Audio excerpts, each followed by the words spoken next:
सोनिया अपने पिता मदन लाल के साथ मोहनपुर गांव में रहती थी। अब सोनिया की शादी की उम्र हो गई थी, इसीलिए उसके पिता मदन लाल ने उसके लिए अच्छा सा रिश्ता ढूंढकर उसकी शादी कर दी थी। अब ससुराल में सोनिया का पहला दिन होता है। आप सभी को हमारी तरफ से प्रणाम। प्रणाम तो सही है बहू, लेकिन तुमने ये इतना लंबा घूंघट क्यों किया हुआ है? वो का है ना माँ जी, हमारे गांव में कोई भी बहू बिना पल्लू के अपने ससुराल में नहीं घूमा करती। लेकिन भाभी, यहाँ आपको हमसे घूंघट करने की कोई जरूरत नहीं है। हाँ सोनिया, तुम जैसा चाहो वैसा रह सकती हो, ये तुम्हारा ही तो घर है। अगर आप कहते हो तो ठीक है, अब से हम पल्लू वल्लू नहीं डाला करेंगे। वैसे भी इस पल्लू से हमें सब कुछ धुंधला धुंधला दिखाई देता है।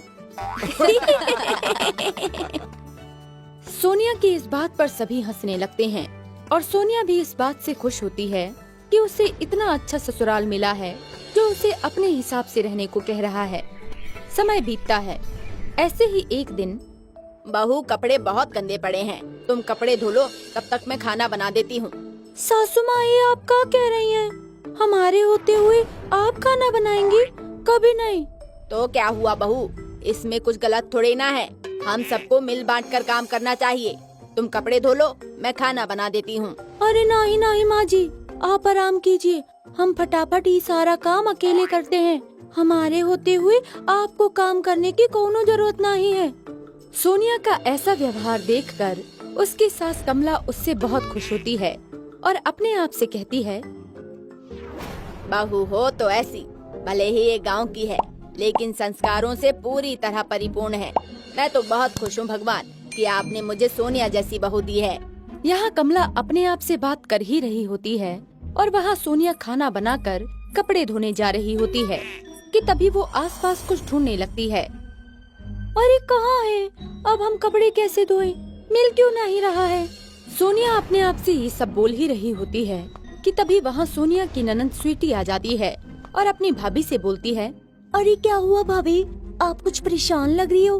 अरे दीदी, वो कहाँ है ना, हम खाना बनाकर कपड़े धोने जा रहे थे, देखो तो कहीं ब्रश और कपड़े धोने का साबुन ही नहीं दिख रहा है। कहाँ है, जरा बताइए ना।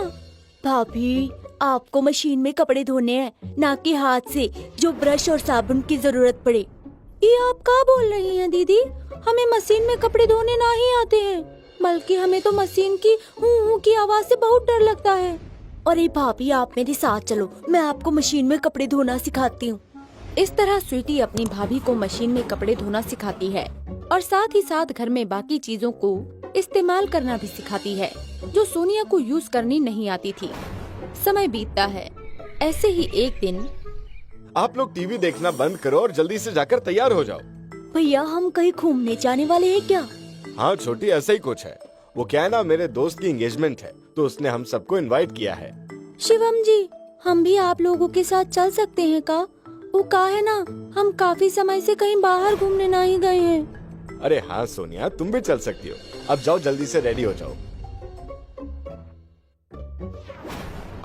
इस तरह शिवम तैयार होकर अपने परिवार के साथ अपने दोस्त की एनिवर्सरी पार्टी में पहुंच जाता है। वहां जाकर वो लोग खाना खाते हैं कि तभी वहां एक लेडी आती है और सोनिया से बोलती है, एक्सक्यूज मी डियर, एक बात कहूँ आपसे? आप बहुत प्रिटी हो। हैं? क्या कहा? हम टट्टी हूँ? रुक चुड़ैल, हम तुझे अभी बताते हैं। ओह डियर, आप गलत समझ रही हो, मैंने आपको टट्टी नहीं प्रिटी कहा है। अरे ओ बुड़बक, रुक तू, हमसे पिटकर ही मानेगी, फिर से हमें टट्टी बोल रही है। सोनिया अपनी चेयर से उठकर उस लेडी का पीछा करने लगती है और वो लेडी सोनिया से डरकर इधर उधर भागने लगती है।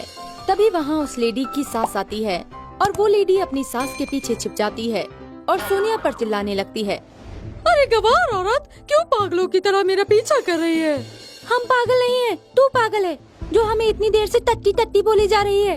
रुक, तुझे हम अभी बताते हैं। तभी वहाँ सोनिया की फैमिली आती है और सोनिया से बोलती है, क्या हुआ सोनिया, तुम इस तरह चिल्ला क्यों रही हो? आखिर बात क्या है? शिवम के ऐसे बोलने पर सामने खड़ी लेडी शिवम से बोलती है, अरे भाई साहब, ये औरत बिल्कुल गंवार है। खबरदार, जो आपने मेरी भाभी को गंवार बोला तो। अच्छा, तो ये गंवार और अनपढ़ औरत तुम्हारी भाभी है। मैंने इसको कहा कि आप प्रिटी लग रही हो, तो इसको समझ आया कि मैं इसे बोल रही हूँ कि आप टट्टी लग रही ये बेवकूफ औरत मुझे मारने के लिए मेरे पीछे दौड़ रही है।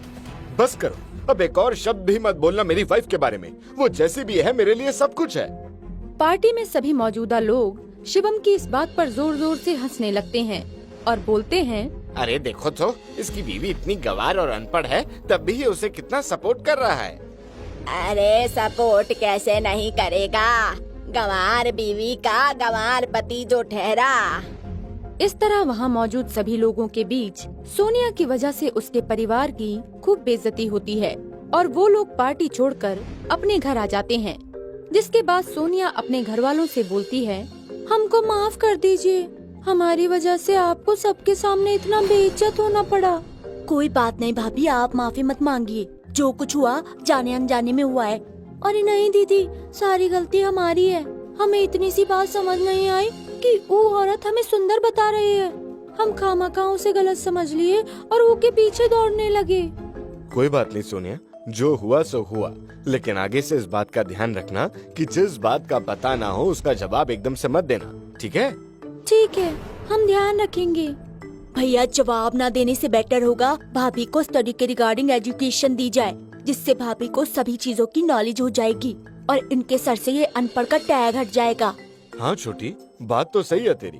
अब हम सब मिलकर सोनिया को कुछ न कुछ एजुकेशन के बारे में बताया करेंगे और इसे पढ़ाई से रिलेटेड ऑनलाइन वीडियोस भी सुनाया करेंगे। अपने परिवार के बीच हो रही बातों को सुनकर कमला भी वहाँ आ जाती है और बोलती है, हाँ बच्चों, तभी तो हमारी बहू अपने पैरों पर खड़ी हो पाएगी और अनपढ़ होने का दाग पढ़ लिख कर अपने आप सर से हट जाएगा। अपने घर वालों को अपने लिए इतनी अच्छी सोच रखते हुए देखकर सोनिया के मन में भी पढ़ने लिखने की एक नई उम्मीद जाग जाती है और उसके घर वालों के कहने पर सोनिया ऑनलाइन क्लासेस में एडमिशन ले लेती है और फिर वो पूरी तरह से पढ़ाई में मन लगाकर पढ़ने लगती है। समय बीतता है और कुछ सालों के अंदर ही वो 8वीं पास कर लेती है। अब वो एजुकेटेड है, समाज में उठ बैठ पाती है और सबसे अच्छी बात, सोनिया अभी भी पढ़ रही है क्योंकि उसका सपना वकील बनने का है। ऐसे ही एक दिन, भाभी आप तो बहुत इंटेलिजेंट हो गए हो। अरे हम अपनी बहू को पढ़ाएं और वो इंटेलिजेंट ना बने, ये तो हो ही नहीं सकता। ये सब आप लोगों की वजह से ही हो पाया है। अगर हमें आप जैसा ससुराल नहीं मिलता तो हम वो गवार के गवार ही रह जाते। Thank you so much my family and I love you. Sonia की इस बात पर सभी हंसने लगते हैं और उसके परिवार की मेहनत और उसकी लगन से उसके सर से अनपढ़ गवार होने का टैग हट जाता है और वो अब एक समझदार बहू कहलाती है।